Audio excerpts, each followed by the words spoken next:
YS Jaganmohan Reddy గారు గెలుస్తారని చాలామంది భావించారు. ఒకవేళ గెలిచినా కానీ అన్ని సీట్లు రాకపోవచ్చు. 110, 120 సీట్లతో అయితే ఖచ్చితంగా గెలుస్తారని ఎక్కువ మంది భావించారు.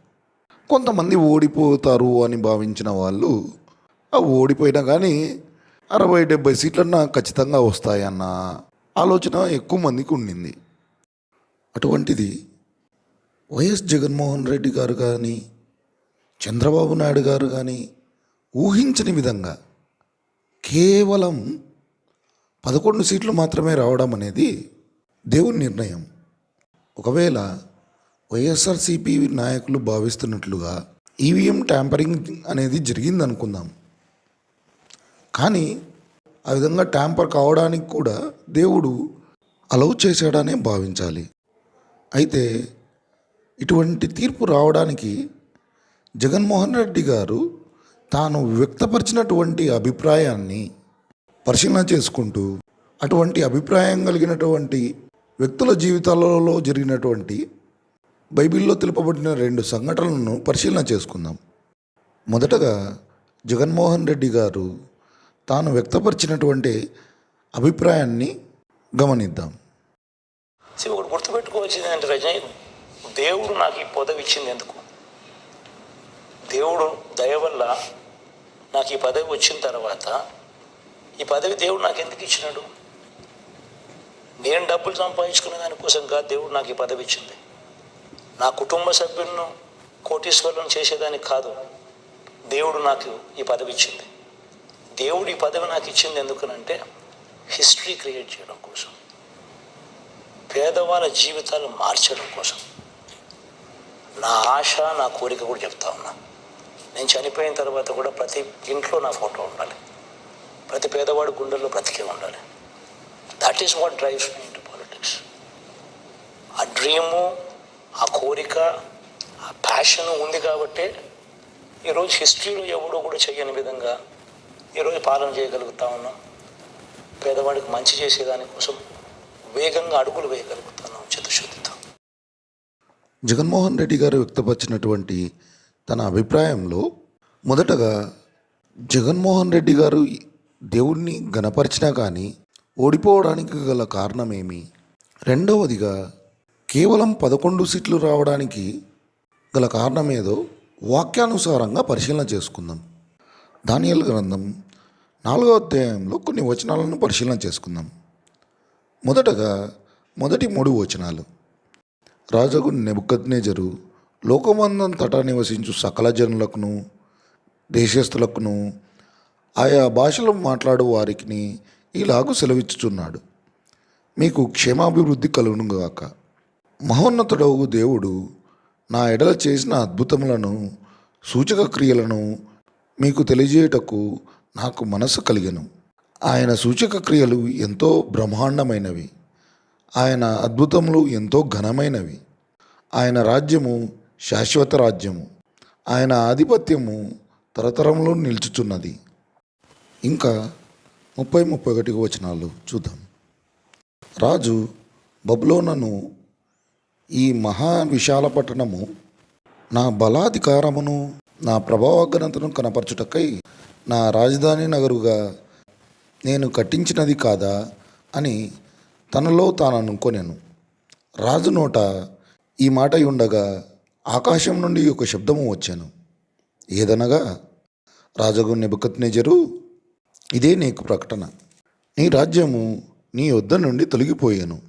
చదువుబడిన ఈ వాక్య భాగం నందు అన్ని దేశపు రాజు అయినటువంటి నెబుకద్నెజరు గురించి తెలియజేయబడింది.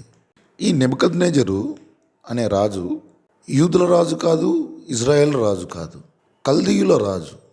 ఇతను ప్రపంచ దేశాలన్నింటినీ జయించి అన్నిటిపైన తన అధికారము దేవుడు తనకిచ్చాడని దేవుని ఎంతో మహిమపరుస్తూ ఉంటాడు.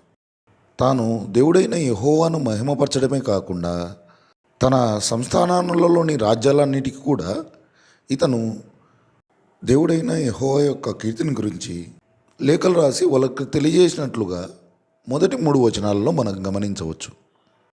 ఇటువంటి రాజైనటువంటి నెబుకద్నెజరు ఒకానొక దినాన తన నగరాన్ని చూస్తూ తన బలాధికారాన్ని బట్టి అతిశయపడ్డాడు. అంతేకాకుండా తన ప్రభావాన్ని బట్టి కూడా ఎంతో గొప్పగా ఫీల్ అయ్యాడు. అటువంటి సమయంలో ఆకాశం నుంచి దేవుడు తన స్వరాన్ని వినిపింపజేశాడు. అదేమంటే, నీ రాజ్యాన్ని నీ యొద్ద నుండి తొలగించి వేస్తున్నానని దేవుడు తెలియజేశాడు. అదేవిధంగా జగన్మోహన్ రెడ్డి గారు కూడా దేవుణ్ణి ఎంతో ఘనపరిచాడు. తాను వెళ్ళినటువంటి ప్రతి మీటింగ్లలోనూ కూడా దేవుని దయతోనూ మీ చల్లని దీవెనలతోనూ నేను అధికారంలోకి వచ్చానని పదే పదే తెలియజేసేవాడు. అయితే ఆ విధంగా దేవుని ఘనపరుస్తున్నా కానీ ప్రతి చోట నా వల్ల మీకు మంచి జరుగుతూనే ఓటు వేయండి అని పదే పదే కూడా అడిగేవాడు. ఇక్కడ దేవుని మహిమపరుస్తున్నాడు కానీ తన వల్లనే అది జరిగిందని పదే పదే చెప్పేవాడు. అంతేకాకుండా మీకు చూపించినటువంటి ఇంటర్వ్యూలో కూడా దేవుడు తనను ఆ పొజిషన్లో పెట్టినది తాను హిస్టరీ క్రియేట్ చేయడానికి అని తెలియజేశాడు. ఇంకా దేశంలో ఎక్కడ లేని విధంగా పేదలకు తాను మేలు చేశానని కూడా చెప్పాడు. జగన్మోహన్ రెడ్డి గారు తెలియజేసినటువంటి ఈ మాటలు దేవుణ్ణి ఎంతో కనపరిచినటువంటి నెబుకద్నెజర్ రాజు తనలో తాను అనుకున్నటువంటి మాటలు ఒకే విధంగా ఉన్నాయి. అంతేకాకుండా హిస్టరీ క్రియేట్ చేయడం అనేది మనుషులకు అసాధ్యం. మోషే కానీ దావీదు కానీ ఎప్పుడు మేము హిస్టరీ క్రియేట్ చేసినాము అన్న మాటలు ఎప్పుడూ పలకలేదు. కేవలం దేవుడి చేత వాడబడినారు కాబట్టి వాళ్ళు హిస్టరీలో ఉన్నారు. అంతేకాని మనుషులకు హిస్టరీ క్రియేట్ చేయడం అనేది అసాధ్యం.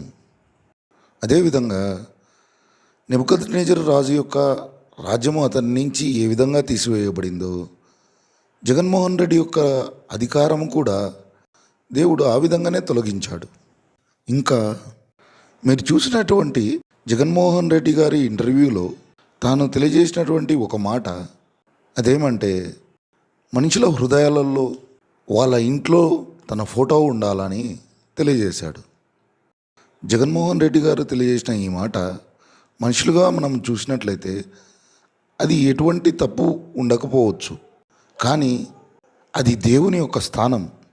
అటువంటి స్థానంలో జగన్మోహన్ రెడ్డి గారు తాను ఉండాలని తన కోరిక, తన ఆశ అని తెలియపరిచాడు.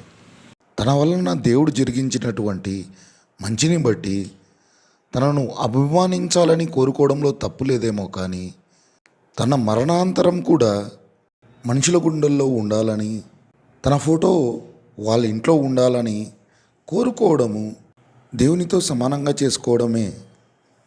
నిజమైన దేవుణ్ణి ఎరగని వారు ఒకవేళ ఇటువంటి కోరిక కలిగి ఉండవచ్చువేమో, కానీ నిజమైన దేవుణ్ణి ఎరిగి కూడా అటువంటి కోరిక కలగడం అనేది దేవునితో సమానంగా చేసుకోవడమే.